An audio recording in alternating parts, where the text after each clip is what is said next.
Corinthians tropeçou no Pacaembu diante do Ceará, mas o Flamengo, não vou dizer que tenha tropeçado, mas empatou com o Figueirense em Santa Catarina. O São Paulo também não passou de empate jogando em casa. Enfim, uma rodada em que a turma de cima ficou no empate. E como quem estava na frente continuou na frente, méritos para o Corinthians. Mas um timão que não sabe mais o que é vencer ou encantar como fez no começo do campeonato. Um Corinthians muito acima da expectativa, um timão histórico, e o melhor início, o melhor desempenho corintiano na história do Brasileirão, dos melhores de todos os tempos, porém de lá para cá e até contra adversários menos fortes, teórica ou na prática que os anteriores, o Corinthians tem se perdido. E com detalhe, com gente importante voltando, como o Alessandro, como o Liedson, que retornou na segunda etapa, e um Corinthians que até saiu aplaudido no primeiro tempo no intervalo do Pacaembu. Venci bem o time do Ceará por 2-1, mas no segundo tempo, por mérito da equipe do técnico Wagner Mancini e também das mexidas do treinador cearense, o Ceará empatou e quase virou. Teve um lance muito discutível do Marcelo Nicásio a 37 do segundo tempo, pareceu em condição normal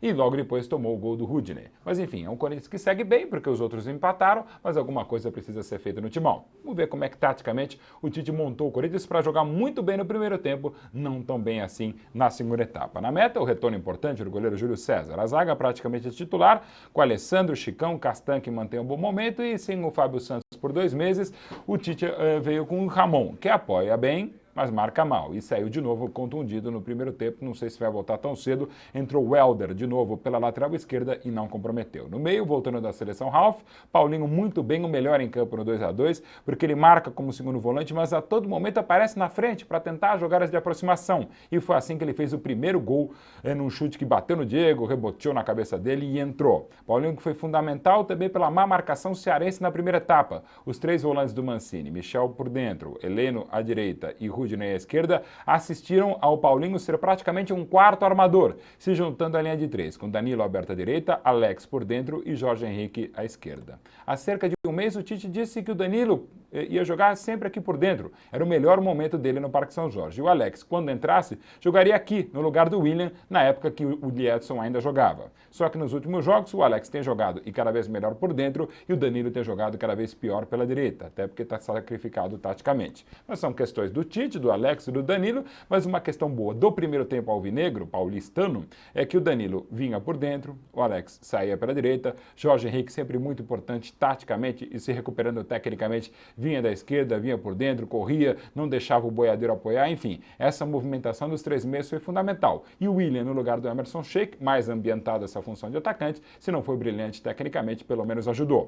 E é mais ou menos essa a ideia do Corinthians daqui para frente, com o retorno do Liedson, ele vai assumir a condição de titular, possivelmente o William, até que decaiu tecnicamente, vai para o banco, e essa formação fica aqui, com Alex por dentro, Danilo à direita e Jorge Henrique à esquerda. Mas é mérito do time do Mancini, o crescimento no segundo tempo, a zaga instável e não muito boa tecnicamente com Anderson e Fabrício, Egídio apoiando sempre e marcando muito mal sempre, Felipe Azevedo uma participação discreta e à frente o ótimo Oswaldo, promissor jogador nessa bobeada do Chicão, fez o primeiro gol da equipe cearense, foi muito bem, e o Roger, aquele pirulão tosco tecnicamente, mas que incomoda qualquer zaga. É um Ceará que vai muito bem, obrigado, fazendo uma campanha melhor que a encomenda também, porque é um clube muito bem estruturado, uma equipe que se planejou, uma equipe que se projetou, e não é papo só, não é só aquela coisa do PowerPoint, é um negócio bem estruturado, não por acaso o Ceará tem feito ótimas campanhas, muito melhor do que a ideia, muito melhor que os próprios elencos e para variar, queimando a minha língua. Imaginava o Ceará tendo problemas ano passado, também esse ano, e o Ceará vai muito bem. O Corinthians já esteve também muito melhor, mas segue na ponta aí com potencial de crescimento, até porque vem buzinando um Imperador Adriano, que quando voltar vai para o banco,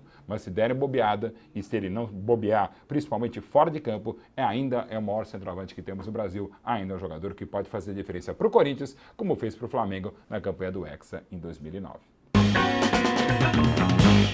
Na quinta-feira, em São Januário, pela Sul-Americana, o Vasco, praticamente sem 6 titulares, venceu o Palmeiras por 2-0. E agora, nesse domingo, em São Januário, de novo, com Juninho, com Felipe, não jogando um bom primeiro tempo, o Vasco venceu de novo o Palmeiras por 1-0. Mas um Palmeiras que dessa vez jogou bem.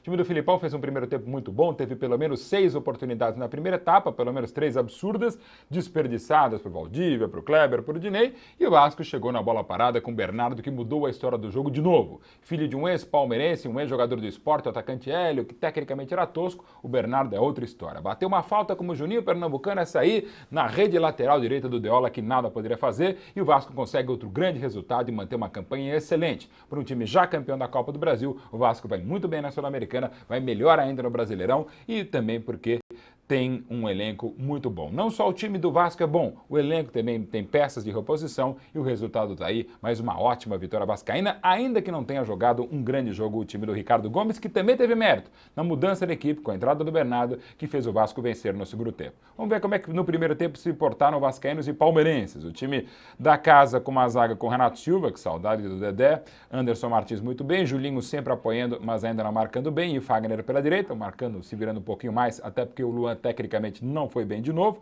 Volantes, Rômulo, que merece cada vez mais destaque, sujeito legal, boa praça, discreto na dele, melhorando inclusive nas ligações diretas, nas viradas, nas inversões de bola e marcando muito bem. Gilmar, como o Gilmar de sempre, o Felipe nesse domingo um pouco mais sacrificado na marcação, Juninho, se não foi brilhante, está readquirindo o ritmo, e à frente Éder Luiz, que também tecnicamente não foi um primor, e à frente Elton, que por hora vai ganhando a condição de titular, em detrimento do Alexandro. Outra questão para o Ricardo Gomes resolver. Na zaga, faltou aqui botar o Deola, o grande Deola. Peraí, Elton Deola lá de Céu Azul, tá você aqui no gol. Que é isso, pô? Tá aqui na meta, Thiago Heleno e Henrique ainda fora de ritmo, já melhorou em relação à quinta-feira no próprio São Januário, mas Henrique ainda não é o ótimo zagueiro que é. Cicinho e Gerle ainda com problemas no posicionamento defensivo e nos cruzamentos. Dois volantes, Márcio Araújo e Chico, o Palmeiras sentiu a ausência da bola parada do Marcos Assunção, e à frente um esquema ainda estranho e não utilizado até então pelo Filipão. Normalmente ele joga no esquema da moda, com 3 meias e 2 atacantes, mas dessa vez com um esquema meio misto. Eu diria até que mais um 4, 2 volantes, 2 meias e 2 atacantes. Porque o Kleber não jogou tão aberto para a direita, jogou um pouquinho mais à direita, mas não tão enfiado como jogava. O Dinei foi um pouquinho mais centralizado, um pouco mais enfiado. O Valdívia teve liberdade para correr e o Luan, como sempre, aberto para a esquerda. Dá para dizer que foi isso, ó. 2 meias, Valdívia e Luan tentando ser meia, e 2 à frente, Kleber e Dinei, mas o Kleber saindo um pouquinho mais da área. Não foi aquela maravilha, até porque tecnicamente o Palmeiras caiu, o Palmeiras não está conseguindo fazer gol, e até quando criou, e o Palmeiras fez um primeiro tempo muito bom no Rio, perdeu muitas chances. Não acho que seja motivo de luz vermelha no Palestra Itália, mas claro, luz amarela. As limitações, inclusive, de quantidade, não só de qualidade do elenco do Palmeiras, estão dando ar da desgraça agora para o Verdão, e o time vai ter aí alguns dias e jogos nebulosos de pressão, até porque a gente sabe como é o futebol e sabe ainda mais como tem sido o Palmeiras nos últimos anos, para não dizer em quase todos esses gloriosos 97 anos. E falando em anos, desde 2013 a gente não via um Vasco tão legal, tão bem e tão pronto. Não só para, evidentemente, fazer uma boa Libertadores ano que vem, mas quem sabe até na Sul-Americana e no próprio Brasileirão manter esse excelente nível conquistado pelo Vasco de fevereiro para cá. Porque é bom lembrar, no início da temporada, o Vasco teve o pior início de estadual da vida do clube. Ou seja, as coisas podem mudar de uma hora para outra. Mudaram para o Vasco. Será que vão mudar para o time do Filipão? A gente vai saber com a bola rolando. E no Mundial Sub-20 na Colômbia, domingo à noite, um jogaço como era de se esperar. O Brasil venceu a Espanha nos pênaltis por 4-2 em Pereira, depois de um empate no tempo normal 1-1. Na prorrogação, outro 1-1, Brasil sempre saindo na frente. E nos pênaltis, com uma grande atuação do cruzeirense Gabriel, que já havia feito no tempo normal. Grandes defesas com os joelhos, com os pés. Também com os pés defendeu o segundo pênalti, já havia defendido o primeiro no tiro do Amat. E o Brasil conseguiu a classificação, que dá para dizer até que merecida. São duas equipes do mesmo nível, não era a Espanha principal, sem o brasileiro, o filho do Mazinho, o Thiago Alcântara, seus 2 laterais direitos do Barcelona, sem mais um bom jogador do Atlético de Bilbao, mas um Brasil que campeão sul-americano em janeiro no Sub-20 aqui na América do Sul, o Brasil também não tinha mais, ou não tem mais no Mundial da Colômbia, craques, ou um gênio como Neymar e outro baita jogador como São Paulino Lucas. E mesmo assim o Brasil está bem e busca o seu 5º título mundial, busca também ser penta no Sub-20. Vai pegar nessa quarta-feira a seleção do México, que passou pela Colômbia por 3-1. Colômbia é dona da casa. Um jogo em Bogotá, um jogo complicado, um jogo de frangos, mas o México com um time que toca bem a bola, um time direitinho, mas nada de outro mundo. Venceu por 3-1, vai ter um dia a mais de descanso, uma prorrogação a menos que o Brasil desgastado contra a Espanha, mas evidentemente aditivado, animado pela grande vitória. Construído principalmente com essa mudança tática do técnico Ney Franco, ou não pela mudança tática?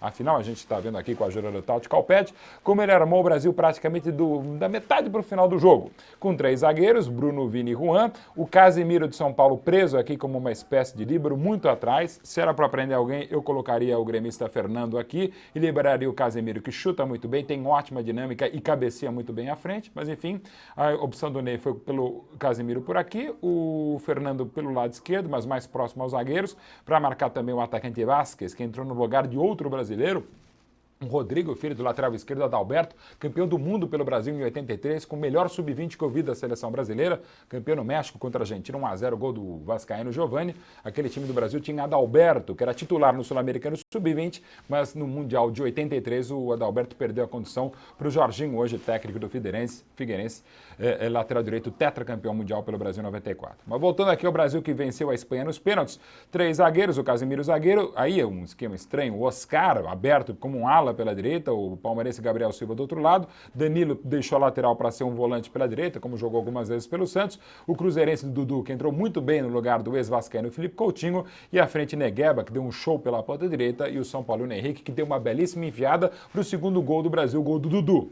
O primeiro foi marcado pelo William José do São Paulo em flagrante condição de impedimento. Mais uma vez a Espanha foi prejudicada no Mundial pela arbitragem e quase sempre o Brasil é ajudado pela arbitragem. Sem patriotado, não estamos aqui para torcer, estamos para comentar, até porque a imagem era muito clara, um impedimento claríssimo do Henrique e o Brasil ganhou o gol no momento que a Espanha só dava Espanha. Na primeira etapa a seleção espanhola chegou a ficar com 75% da posse de bola. Uma posse de bola objetiva, como tem jogado a seleção espanhola, como tem jogado muitas vezes o Barcelona. Tanto é que a base desse time espanhol, ainda que não titular, mas muito bom, é o time do Barça. Mas foi um jogo bom, o Brasil depois reequilibrou, jogou melhor, empatou 1-1 no tempo normal, 1-1 na prorrogação e mostrou que está vivo. Até porque do outro lado, entre Portugal, que passou nos pênaltis da Argentina, e a França, que teve dificuldades para vencer a Nigéria, também não tem nenhum grande time. Esse Brasil do Ney Franco não é uma super seleção, mas alguém precisa vencer. E com a sorte de campeão, com a camisa vencedora, com bons jogadores e um bom treinador como tem o Brasil, por que não a gente pode chegar ao Penta em campos colombianos?